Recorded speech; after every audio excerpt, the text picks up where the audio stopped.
Hello everyone, welcome to my channel. आज हम पढ़ेंगे इंग्लिश ग्रामर का इम्पोर्टेंट टॉपिक प्रीपोजिशंस। प्रीपोजिशंस काफ़ी इम्पोर्टेंट होते हैं क्योंकि बिना प्रीपोजिशंस के सेंटेंस का सेंस नहीं निकाल सकते। और आज इस वीडियो में हम इन सभी प्रीपोजिशंस को पढ़ेंगे। एक बार मैं आपको शॉर्ट में इन सब का अर्थ बता देती हूँ। इन यानी में, स्थिर अवस्था में, किसी चीज़ के अंदर, इनटू यानी भी में लेकिन गति करते हुए, एट यानी में छोटी जगह के लिए, ऑन यानी किसी चीज़ के ऊपर छूते हुए, अपॉन किसी चीज़ के ऊपर लेकिन गति करते हुए, अबो किसी चीज़ से बहुत ऊपर, ओवर किसी चीज़ से ऊपर स्पर्श नहीं करते हुए, अंडर यानी नीचे किसी चीज़ को स्पर्श नहीं करते हुए, बिटवीन दो के बीच में, अमंग दो से अधिक के बीच में, थ्रू किसी चीज़ के माध्यम से या आर पार, सिंस और फॉर परफेक्ट कॉन्टिन्यूस टेंस में समय के साथ, टू यानी किसी जगह को, विद यानी से किसी चीज़ के साथ, विद इन किसी समय की अवधि के अंदर, फ्रॉम से अलग होने के अर्थ में, बाय यानी के द्वारा या तक, इन फ्रंट ऑफ किसी के आमने सामने, राउंड चारों ओर, अराउंड बाहर से चारों ओर, बिहाइंड पीछे, नेक्स्ट टू बगल में। इनकी और भी और प्रयोग होते हैं जो कि हम आगे वीडियो में पढ़ेंगे। तो पढ़ते हैं प्रीपोजिशंस।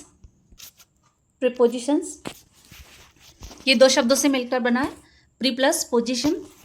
जो शब्द संज्ञा नाउन अथवा सर्वनाम प्रोनाउन के पहले प्रयुक्त होकर उनका संबंध वाक्य के अन्य शब्दों से दर्शाता है, प्रीपोजिशंस कहलाता है। जैसे the book is on the table, the cat is under the chair. तो यहाँ पे ऑन प्रीपोजिशन से वो बुक का टेबल के साथ संबंध बतलाता है कि पुस्तक मेज पर है। में अंडर प्रीपोजिशन केट का चेयर के साथ संबंध बताता है कि बिल्ली कुर्सी के नीचे है। तो पढ़ते हैं इनके प्रयोग और इसका अर्थ है में। फर्स्ट है स्थान के लिए, within an area. She lives in Jaipur, वह जयपुर में रहती है। He is working in the field, वह खेत में काम कर रहा है, यानी कि मैं के अर्थ में इनका प्रयोग होता है। सेकंड है व्यवसाय दर्शाने के लिए, प्रोफेशन या ऑक्यूपेशन बताने के लिए। ही इज इन आर्मी और पॉलिटिक्स, वह सेना में है या राजनीति में है। थर्ड है स्थिति दशा बताने के लिए, state condition. He is in the room, वह कमरे में है, जो कि एक बंद जगह है, यानी कि वहाँ पर भी इनका यूज़ करते हैं। एवरीथिंग इज इन डिसऑर्डर, दशा बताने के लिए। प्रत्येक अवसाद में है, तो दशा बताने के लिए इनका प्रयोग करते हैं। फोर्थ है माध्यम मीडियम बताने के लिए। I can speak in English, मैं इंग्लिश में बोल सकता हूँ। परिवहन का साधन बताने के लिए, मीन्स ऑफ ट्रेवल या transport. They go in a car, वे कार में जाते हैं। We went in two buses, हम दो बसों में गए, तो उसके लिए भी इनका यूज़ करते हैं। सिक्स है किसी चीज़ का भाग बताने के लिए इनका प्रयोग करते हैं। जैसे there are 7 players in a kabaddi team, kabaddi में 7 खिलाड़ी होते हैं। संदर्भ रेफरेंस बताने के लिए। He is a weak in science, वह विज्ञान में कमज़ोर है। 8 है समय बताने के लिए, जैसे week, month, year, season. During a period of time बताने के लिए इनका यूज़ करते हैं। He came back in the noon, वह दोपहर में आया। I will come back in a week, मैं सप्ताह में वापस आ जाऊँगा। तो समय बताने के लिए भी इनका यूज़ करते हैं। नेक्स्ट है इनटू, और इसका अर्थ है अंदर में। जब गति हो और स्थान परिवर्तन अथवा रूप परिवर्तन हो तो इनटू का प्रयोग करते हैं। जैसे ही कैम इनटू द रूम, वह कमरे में आया, यानी कि वह पहले से कमरे में नहीं था, वह चलकर आया है। तो यहाँ पे गति हो रही है तो इसलिए इनटू का प्रयोग होगा। अगर स्थिर अवस्था में होता तो इनका प्रयोग होता। नेक्स्ट है एट का प्रयोग, और फर्स्ट की तरफ, निकट। जैसे look at the blackboard, blackboard की तरफ देखो। Riya is standing at the door, Riya दरवाजे के निकट खड़ी है। सेकंड है घड़ी के समय के पहले। शी कैम एट 5 PM, वह शाम 5 बजे आई। थर्ड है छोटे स्थान के लिए एट तथा बड़े स्थान के लिए in. I live at Rajasthan in India, मैं भारत में राजस्थान में रहता हूँ। तो यहाँ पे मैं के सेंस में एट और इन दोनों का यूज़ हुआ है, लेकिन छोटी जगह के लिए एट और बड़ी जगह के लिए इनका यूज़ होगा। नेक्स्ट है ऑन, और इसका अर्थ है पर, और फर्स्ट प्रयोग है इसका। स्थिर अवस्था में एक वस्तु के ऊपर दूसरी हो और छूती हुई हो तो उसके पहले ऑन का प्रयोग करते हैं। The book is on the table, पुस्तक मेज पर है। सेकंड है किसी किसी स्थान के समीप से पूर्व। माई house is on the main road, मेरा घर मेन रोड के समीप है। थर्ड है यात्रा के सार्वजनिक साधन में यात्रा करते समय उससे पूर्व। I am on the train to Jaipur, यानी कि मैं जयपुर की ट्रेन में हूँ। तो गति की स्थिति में, यानी कि यहाँ पे अभी ट्रेन चल रही है। फोर्थ है साधन मीन्स बताने के लिए, जैसे he spokes to me on the mobile, उसने मुझसे मोबाइल पर बात की। फिफ्थ है कारण बताने के लिए, the driver stopped to the bus on my request, driver ने मेरे निवेदन पर गाड़ी रोकी। क्या डायरेक्शन बताने के लिए, सी टर्न्ड ऑफ द लेफ्ट, वह बाईं ओर मुड़ी। 7 है समय बताने के लिए, जैसे दिन, दिनांक, विशेष अवसर। और जैसे she goes home on Sundays, वह रविवार को घर जाती है। She will come back on July 30, वह 30 जुलाई को वापस आएगी। I go to the gym on weekends, और मैं वीकेंड पर जिम जाता हूँ। नेक्स्ट है अपॉन, और इसका अर्थ है पर, ऊपर। जब पहले से ऊपर नहीं हो और गति द्वारा स्थान परिवर्तन होकर ऊपर हो। The cat jumped upon the table, बिल्ली टेबल पर कूदी, यानी कि वह पहले से टेबल पर नहीं थी, वह जंप करके, गति करके टेबल पर आई है, तो वहाँ पर अपॉन का प्रयोग होगा। नेक्स्ट है अबोव, और इसका अर्थ है ऊपर। फर्स्ट है ऊपर, से ऊंचा, से अधिक आदि के अर्थ में। जैसे the plane was flying above the clouds, plane बादलों के ऊपर उड़ रहा है। सेकेंड है स्तर, लेवल बताने के लिए, जैसे Mount Everest is 8,848 metre above the sea level, Mount Everest 8,848 metre समुद्र तल से ऊपर है। नेक्स्ट है over, position exactly higher than the other but not in contact, यानी कि बिल्कुल ऊपर लेकिन छूते हुए नहीं हो। The fan is over the bed, पंखा जो है बेड के बिल्कुल ऊपर है, सीधी दिशा में, लेकिन छूते हुए नहीं है। सेकेंड है स्थिति, position in contact with and covering someone something, लेकिन पूरी तरीके से कवर की हुई है, पूरी तरीके से ढकी हुई है। जैसे there is a carpet over the floor, carpet जो है वो पूरे फर्श पर है, यानी कि कारपेट पूरे फर्श पर बिछा हुआ है, कारपेट ने पूरे फर्श को ढका हुआ है। थर्ड है प्रत्येक जगह, in every part of something, there is a dirt all over the table, table पर पूरे पर धूल है। फोर्थ है कारण, ब्रदर्स क्यूरल ओवर प्रॉपर्टी, भाई जो हैं वो प्रॉपर्टी पर झगड़ा करते हैं, यानी कि उनके झगड़े का कारण प्रॉपर्टी है। फिफ्थ है से अधिक, more than, this class has over 60 students, class के पास 60 से अधिक स्टूडेंट है, यानी कि इस क्लास में 60 से ज़्यादा स्टूडेंट है। नेक्स्ट अंडर, और अर्थ है इसका नीचे, यानी कि किसी चीज़ के नीचे होना लेकिन छूते हुए नहीं। फर्स्ट है किसी चीज़ के नीचे, बिलो समथिंग, जैसे the files are under the table, files जो हैं वो टेबल के नीचे हैं लेकिन छूते हुए नहीं। रैंक या प्राधिकार में नीचे, बिलो इन रैंक और ऑथोरिटी, जैसे his name is under my name is in the merit list, उसका नाम मेरे नाम के नीचे है मेरिट लिस्ट में। थर्ड है किसी विशेष उम्र के नीचे, below a specified age, entry is not for those under 16, यानी कि 16 साल से नीचे वालों के लिए प्रवेश निषेध है। फोर्थ स्थिति दशा के लिए, स्टेट ऑफ समथिंग और someone, the road is under construction, यानी कि सड़क निर्माणाधीन है। फिफ्थ है के अनुसार, according to, under the rules you can apply for it, नियमों के अनुसार आप अप्लाई कर सकते हैं। नेक्स्ट है बिटवीन, और इसका अर्थ है के बीच में, इसका प्रयोग टू पर्सन्स और थिंग्स, दो व्यक्तियों या वस्तुओं के लिए होता है। जैसे Ram is sitting between Shyam and Kishan, Ram Shyam और किशन के बीच में बैठा है। Divide these apples between you and me, तुम्हारे और मेरे बीच में इन एप्पल्स को बांट दो। नेक्स्ट है अमंग, और इसका अर्थ भी होता है बीच में, दो से अधिक व्यक्तियों व वस्तुओं के लिए अमंग का प्रयोग करते हैं। Divide the apples among the children, apples को बच्चों के बीच में बांट दो, यानी कि बच्चे दो से अधिक हैं, इसलिए यहाँ पर अमंग का प्रयोग हुआ है। She was sitting among the boys, वह लड़कों के बीच में बैठी है, यानी कि लड़के दो से ज़्यादा है, इसलिए यहाँ पर अमंग का प्रयोग हुआ है। नेक्स्ट है थ्रू, और इसका अर्थ आर पार या के माध्यम से। फर्स्ट है एक तरफ से दूसरी तरफ, from one side to the other. The thief came in through the window, चोर खिड़की के द्वारा अंदर आया। सेकेंड है के द्वारा, के कारण, by means of, because of. जैसे you can get success through hard work, तुम कड़ी मेहनत के द्वारा सक्सेस पा सकते हो।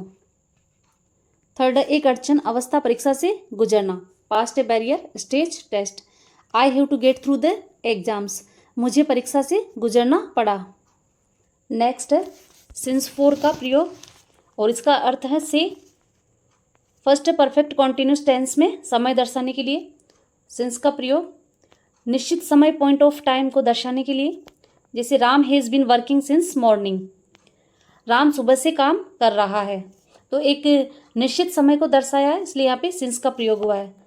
फोर का प्रयोग समय की अवधि, पीरियड ऑफ टाइम को दर्शाने के लिए। जैसे Ram has working for 2 hours, Ram 2 घंटे से कार्य कर रहा है, यानी कि यहाँ पीरियड ऑफ टाइम को दिखाने के लिए। सेकंड, के लिए के अर्थ में, she cooked food for me, उसने मेरे लिए भोजन पकाया। कीमत के लिए, I bought this pen for 5 rupees, मैंने ये पेन 5 रुपये से खरीदा, यानी 5 रुपये में खरीदा। नेक्स्ट है टू, और इसका अर्थ है की और या किसी जगह को, जैसे गंतव्य, डेस्टिनेशन दर्शाने के लिए।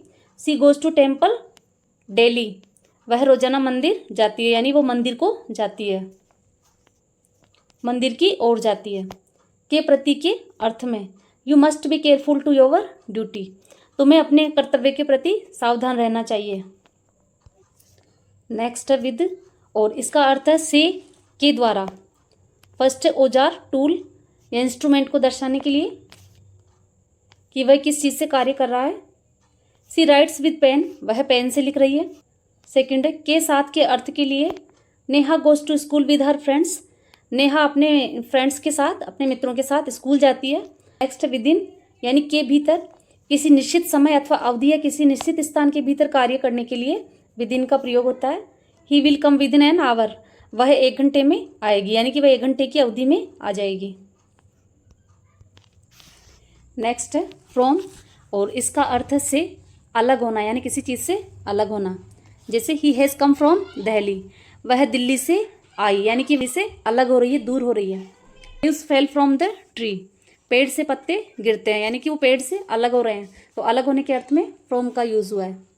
समय के भाव को व्यक्त करने के लिए, she will come here from next Monday, वह अगले मंडे को यहाँ आएगी। कारण बताने के लिए, he has been suffering from fever, वह बुखार से पीड़ित है, यानी कि वह बुखार से पीड़ित हो रहा है। नेक्स्ट है बाय, और इसका अर्थ है से द्वारा।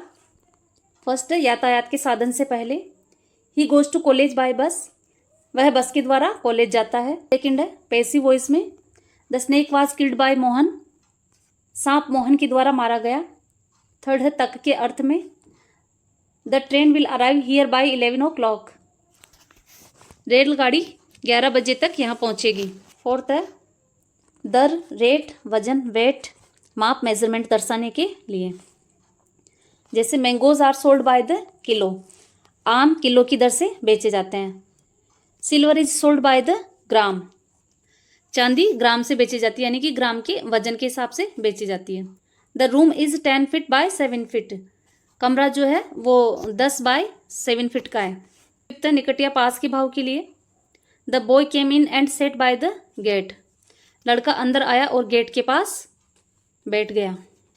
नेक्स्ट इन फ्रंट ऑफ, यह कॉम्प्लेक्स प्रपोजिशंस हैं, जो एक वर्ड से ज़्यादा के होते हैं, उन्हें कॉम्प्लेक्स प्रपोजिशंस कहते हैं। और इसका अर्थ है के सामने। फर्स्ट है इन फ्रंट ऑफ का प्रयोग सामान्यतः के सामने के अर्थ में वस्तु के लिए प्रयुक्त होता है। There is a temple in front of my school, यानी कि मेरे स्कूल के सामने एक मंदिर है।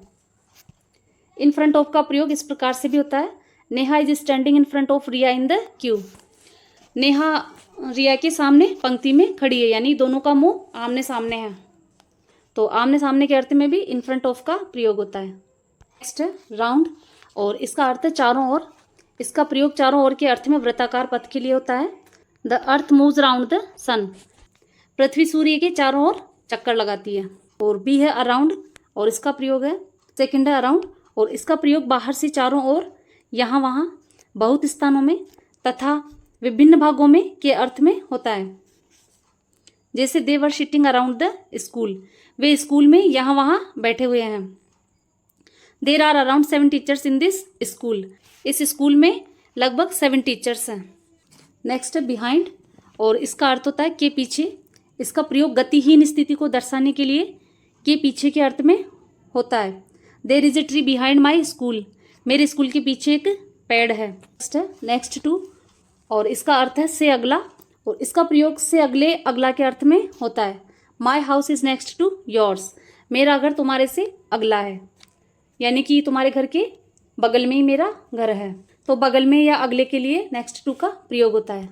तो गाइस, ये मैंने इंपॉर्टेंट प्रीपोजिशंस करवा दिए हैं। अभी और भी प्रीपोजिशंस हैं, उनका एक और वीडियो बनाऊंगी। और अब प्रैक्टिस एक्सरसाइज सॉल्व कर लेते हैं। क्वेश्चन नंबर 1 है the calculator is blank the table, और ऑप्शन है ऑन इन। तो आंसर है इसका ऑन, क्योंकि the calculator is on the table. Calculator table पर है, कैलकुलेटर टेबल में है, ये तो नहीं बोल सकते हैं, तो यहाँ पर ऑन ऑप्शन सही है। सेकंड है our train passed blank the tunnel. यहाँ पे अंडर और थ्रू दोनों हो सकते हैं, but our train passed under the tunnel या our train passed through the tunnel. Third है where would you like to go blank summer. आप गर्मियों में कहाँ जाना पसंद करेंगे, तो यहाँ पे ऑप्शन है ऑन और इन, तो राइट ऑप्शन है इन। आप गर्मियों में कहाँ जाना पसंद करेंगे, क्योंकि सीजन्स के साथ इनका यूज होता है। फोर्थ है he lives blank the valley, तो ऑप्शन है इन ऑन। तो किसी जगह के लिए इनका यूज करते हैं, he lives in the valley, तो राइट ऑप्शन है इन। क्वेश्चन नंबर 5 है some of them were running on the track blank the park, और ऑप्शन है अराउंड एंड बिटवीन। उनमें से कुछ ट्रैक पर पार्क के चारों ओर दौड़ रहे थे, तो यहाँ पे चारों ओर के लिए अराउंड का यूज होगा, तो अराउंड आंसर सही है। क्वेश्चन नंबर 6 है मूसकराज स्टैंड्स ब्लैंक गजराज, ऑप्शन है इन फ्रंट ऑफ और इन, यानी कि मूसकराज गजराज के सामने खड़ा है। क्वेश्चन नंबर 7 है the cap seller was sleeping blank a tree, option under और बिटवीन। तो अंडर यानी नीचे, कैप सेलर पेड़ के नीचे सो रहा था, तो आंसर है अंडर। क्वेश्चन नंबर 8 है Dussehra is a symbol of victory of good blank evil, तो ऑप्शन में ऑन ओवर, और ओवर यानी पूरी तरह से, ऑन यानी पर, तो बुराई पर अच्छाई की जीत पूरी तरह से हुई है, तो दशहरा जो है वो बुराई पर अच्छाई का प्रतीक है। आंसर है over. Dussehra is a symbol of victory of good over evil. Ram is sitting blank Shyam, और ऑप्शन में है नेक्स्ट टू बिटवीन। तो बिटवीन तो अगर दो ऑप्शन होते तो तब आता, दो के बीच में, तो यहाँ पे ऑप्शन नहीं है, तो राम श्याम के बगल में बैठा हुआ है, तो आंसर है यहाँ पे नेक्स्ट टू। क्वेश्चन नंबर 10 है we were sitting blank the dining table, हम डाइनिंग टेबल के चारों ओर बैठे, ऑप्शन में राउंड और बिटवीन, तो चारों ओर के लिए ऑप्शन है राउंड, तो आंसर है इसका राउंड। और ये प्रैक्टिस एक्सरसाइज कंप्लीट होती है, और ये 2 क्वेश्चन आपको सॉल्व करके कमेंट बॉक्स में बताना है इनका आंसर। और ये इंपॉर्टेंट प्रीपोजिशंस मैंने आपको करवा दिए हैं, और प्रैक्टिस के लिए मैं नेक्स्ट वीडियो में और भी एक्सरसाइज डालूंगी। आई होप आपको वीडियो समझ आया होगा और आपके लिए काफ़ी हेल्पफुल रहेगा। तो वीडियो अगर आपको अच्छा लगा हो तो प्लीज़ लाइक करें, शेयर करें, सब्सक्राइब करें। Thank you.